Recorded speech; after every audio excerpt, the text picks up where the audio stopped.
नमस्कार, RV22 news मध्ये आपलं सर्वांचं स्वागत।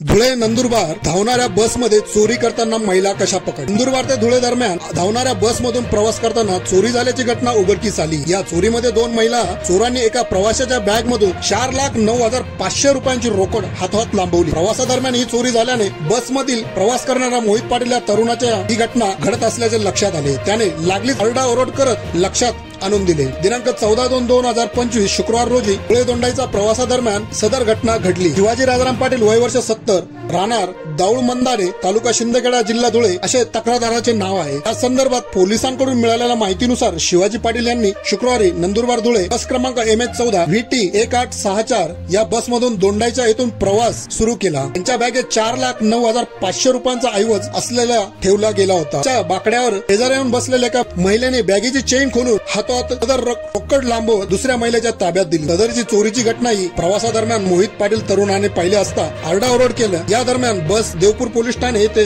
घेऊन गेले असता महिला पोलीस अंमलदार यांच्याकडून त्या महिलांची झाडाझडती घेतली असता सर्व रक्कम हस्तगत केली गेली। फिर्यादी यांनी दोन्ही महिला पद्मा राहुल शेट्टी व अक्षय राजन शेट्टी वय वर्ष 20 राहणार चिकलठाण जिल्हा छत्रपती संभाजीनगर यांच्या विरुद्ध गुन्हा रजिस्टर नोंद केला आणि तसेच मोहित पाटील या तरुणाला पोलीस अधीक्षक यांनी शाबासकी देत सत्कार केला आहे। सदरची कारवाई Shrikant Dhivare police upper police अधीक्षक किशोर साळे उपविभागीय पोलीस अधिकारी राजकुमार उपासे यांच्या मार्गदर्शनाखाली कोणी धनंजय पाटील पोसई गणेश आगाव तसेच शोध पथकातील असई Milind Sonawane police head constable Vispute police head constable Pravin Patil पोको हटेंद्र पाटील पोको राहुल गुंजाळ पोको वसंत कोकणी पोको सौरभ कुटे पोको नितीन चव्हाण महिला पोको शिरसाट मक्कापो धोबी अशांनी केली आहे।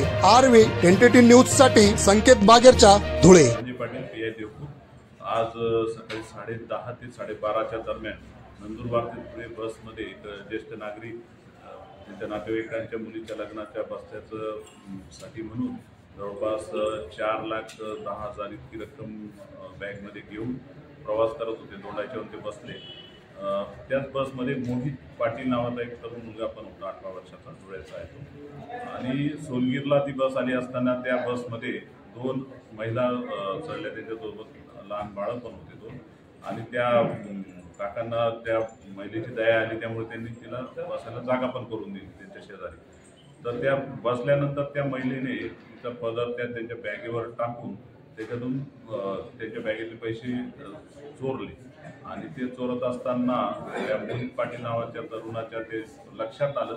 त्यांनी लगेच त्या बाबतीत आरडाओरड केला की पैसे काढत आहे, पैसे चोरत आहे म्हणून। त्यामुळे तिच्यासोबतच्या दुसऱ्या महिलेकडे त्यांनी त्या बॅगेतले काही पैसे लंपास केले होते। जवळपास 4,10,000 रुपये इतकी रक्कम त्यांनी चोरली। ती बस तशीच देवपूर पोलीस स्टेशनला आणण्यात आली। देवपूर पोलीस स्टेशनला आणल्यानंतर पुढील चौकशीमध्ये त्या महिलांच्या झडतीमध्ये ते 4,10,000 रुपये रक्कम मिळाली। आणि त्या मोहित पाटील या तरुणाच्या सतर्कतेमुळे त्या ज्येष्ठ नागरिक काकांचे पैसे वाचलेले आहेत आणि ताबडतोब गुन्हा हा निष्पन्न झालेला आहे। त्याच्यामध्ये त्या 2 महिला या सराईत गुन्हेगार असल्याचे वाटत आहे। अजूनही त्यांच्यावर गुन्हे दाखल असू शकतात, तर त्याबाबत अधिक तपास करणे चालू आहे।